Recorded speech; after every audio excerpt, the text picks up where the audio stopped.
किसी ने क्वेश्चन किया है कमेंट करके कि अगर हम एसआईपी करें, जिस ऐप से करेंगे उस ऐप में हमें चार्ज लगता है कि नहीं एसआईपी करने के लिए।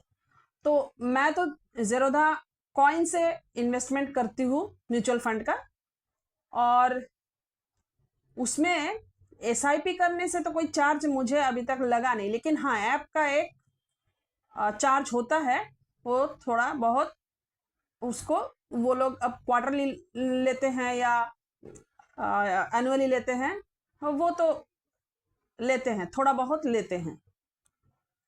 और एसआईपी के लिए तो कोई चार्ज मैंने अभी तक देखा नहीं है, लेकिन हाँ इतना देखा मैंने कि अगर हम 1000 रुपीज़ का इन्वेस्टमेंट करते हैं तो उसमें 998 रुपीज़ पॉइंट समथिंग, पॉइंट तो शो करता नहीं है, कभी कभी 998, कभी कभी 999 पॉइंट समथिंग दिखाता है। अब वो पैसा कटता है तो वो टैक्स वगैरह होगा, उसके लिए कटता होगा, लेकिन एसआईपी के लिए ऐप लेते नहीं हैं। उनका जो अकाउंट वो लोग मेंटेन कर रहे हैं उसका अलग चार्ज थोड़ा बहुत वो लेते हैं। और अच्छा ऐप कौन सा है, तो देखिए मैं तो ज़ेरोधा में कर रही हूँ इतने सालों से, तो ज़ेरोधा मुझे ठीक लगता है। अब तो बहुत सारे ऐप्स हो गए हैं, एंजल वन है, ग्रो है, ग्रो तो नंबर 1 पे चल रहा है। जब मैंने किया था तब ग्रो मैंने सुना था, लेकिन ज़ेरोधा पे ही मुझे जो मेरे दोस्त ने एडवाइस किया था वो ज़ेरोधा का ही अकाउंट उन्होंने एडवाइस किया था, तो मैंने ज़ेरोधा उन अकाउंट में ही मैंने अपना अकाउंट खोला था, उन पे विश्वास करके। और अब आते हैं चार्जेस। चार्जेस देखिए एसआईपी में चार्जेस होते हैं, वो होते हैं एक्सपेंस रेशियो, एग्जिट लोड। तो बहुत कोई तो जानते होंगे कि एक्सपेंस रेशियो क्या है, एग्जिट लोड क्या है। और जो लोग नहीं जानते हैं, नए इन्वेस्टर्स हैं, उनको पता नहीं कि किस तरह के एक्सपेंस रहता है, कटता है। तो एक्सपेंस रेशियो 2 तरह का होता है, एक रेगुलर प्लान में होता है, एक डायरेक्ट प्लान में होता है। हम लोग पर्सनली जो अकाउंट ओपन करके जो डालते हैं उसमें ऑप्शन मिलता है डायरेक्ट प्लान का, या कहीं बैंक में जाके हम लोग अगर पैसा इन्वेस्ट करते हैं तो वो भी डायरेक्ट अकाउंट होता है। हम लोग बोलते हैं डायरेक्ट अकाउंट कीजिए, तो डायरेक्ट अकाउंट में इन्वेस्ट करते हैं। और रेगुलर अकाउंट क्या होता है, रेगुलर प्लान में वो किसी के थ्रू करते हैं।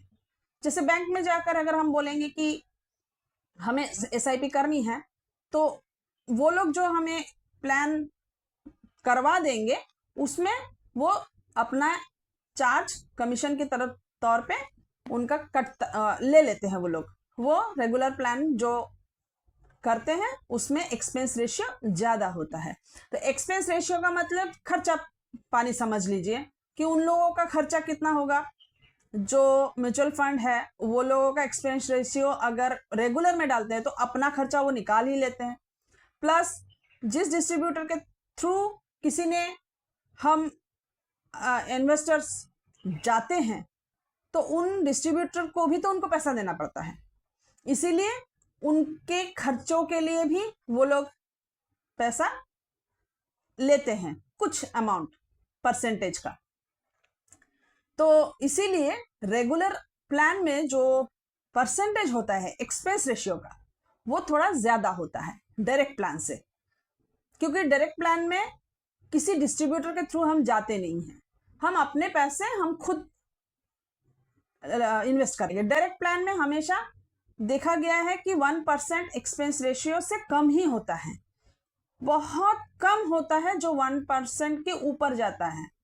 बहुत ही रेयर फंड हाउस होता है जिसमें ज़्यादा होते हैं।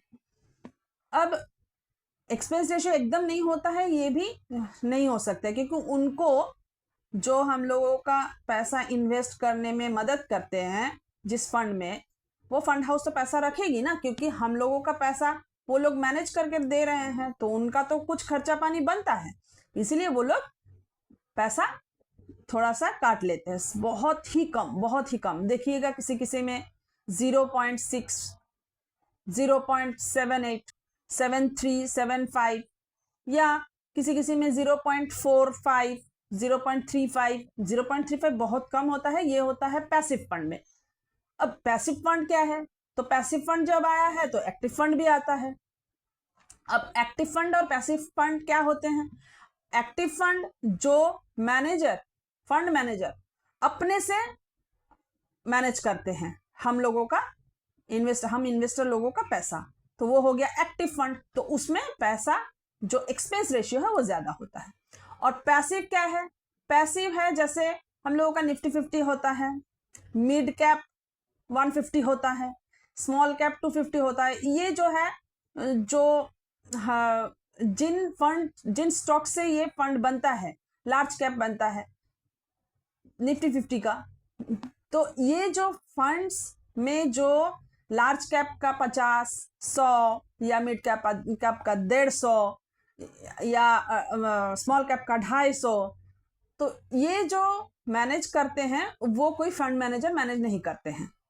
इसका अलग सा बनाया हुआ है कि हाँ, इसमें ये जैसे मार्केट चलता है उसके हिसाब से इसका एनएवी चलते रहता है। तो इसमें जैसे फंड मैनेजर होते नहीं है, तो इसीलिए इसका एक्सपेंस रेशियो भी बहुत कम होता है। कभी कभी देखिएगा 0.17 है। तो ये कहाँ से मिलेगा आपको देखना, जब आप कोई म्यूचुअल फंड का हाउस सर्च करेंगे, ढूंढेंगे कैटेगरी वाइज, जैसे लार्ज कैप हो गया कैटेगरी, मिड कैप हो गया, स्मॉल कैप हो गया, मल्टी कैप हो गया, फ्लेक्सी कैप हो गया, ये कैटेगरी वाइज जब आप ढूंढेंगे तो जैसे मेरा ज़ेरोधा अकाउंट है तो मुझे आसान हो जाता है कैटेगरी ढूंढने में। उसमें अलग अलग कैटेगरी होता है, उसको क्लिक करके मुझे मिड कैप देखना है तो उसमें जितने फंड हाउस है उसमें वो दिखा देता है। निप्पॉन का है, HDFC का है, ICICI का है, HSBC का है, क्वांट का है, बहुत। अब उतना तो आपको देखने से पता चलेगा। सिमिलरली स्मॉल कैप में भी जितने फंड हाउस है वो एक साथ दिख जाते हैं। तो उसमें क्या होता है, हम लोगों को वो मान लीजिए कि निप्पॉन इंडिया ग्रोथ फंड है, उसको हम क्लिक करेंगे तो उसका डिटेल उसमें दिख जाएगी। एक्सपेंस रेशियो कितना है, अभी तो खैर मुझे मैंने देखा नहीं है, तो 0.68 था या 73 था, ऐसा कुछ मुझे आइडिया नहीं है, देखना पड़ेगा। लेकिन ये जो इस तरह का, फॉर एग्जांपल मैंने कहा है, ये जो एक्सपेंस रेशियो है इस तरह का आपको ज़ेरोधा ऐप में अगर आपने अकाउंट बना लिया तो आपको दिख जाएगी उसमें। उसी तरह से कंपेयर भी कर सकते हैं हम। तो मिड कैप का सारा जो फंड हाउस है एक एक करके क्लिक करके देखिए कि उसमें किसमें कितना एक्सपेंस रेशियो कम ज्यादा होता है। तो ऑब्वियसली कम एक्सपेंस रेशियो हम लोगों का अच्छा होता है, क्योंकि खर्चा हम लोगों को कम देना पड़ता है कम फंड हाउस को, इसीलिए एक्सपेंस रेशियो देखना जरूरी होता है। हाँ, ये बात है कि जो फंड हाउस अच्छा कर रही है उसको एक्सपेंस रेशियो हमको देने में उतना खलेगी नहीं। क्यों? क्योंकि जो मान लीजिए कि हमारे देश में जो लीडर अच्छा काम करेंगे उनको वोट ज्यादा मिलेगा, उनको पैसा देने में भी हम लोग हिचकिचाएंगे नहीं। सेम उसी तरह फंड हाउस भी अच्छा रिटर्न बना के दे रही है, तो थोड़ा बहुत एक्सपेंस रेशियो अगर ज्यादा भी फंड मैनेजर डिमांड करता है तो हम लोग देने के लिए राजी हो जाते हैं। तो ये हो गया एक्टिव फंड। और पैसिव फंड का तो कोई बात ही नहीं।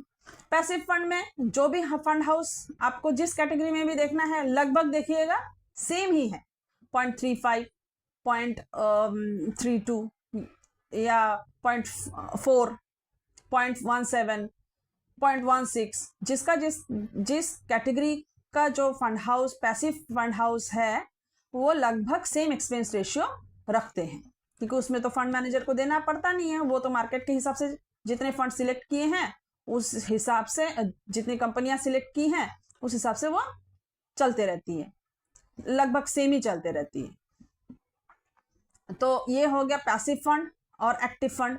आपको एक्सपेंस रेशियो मैंने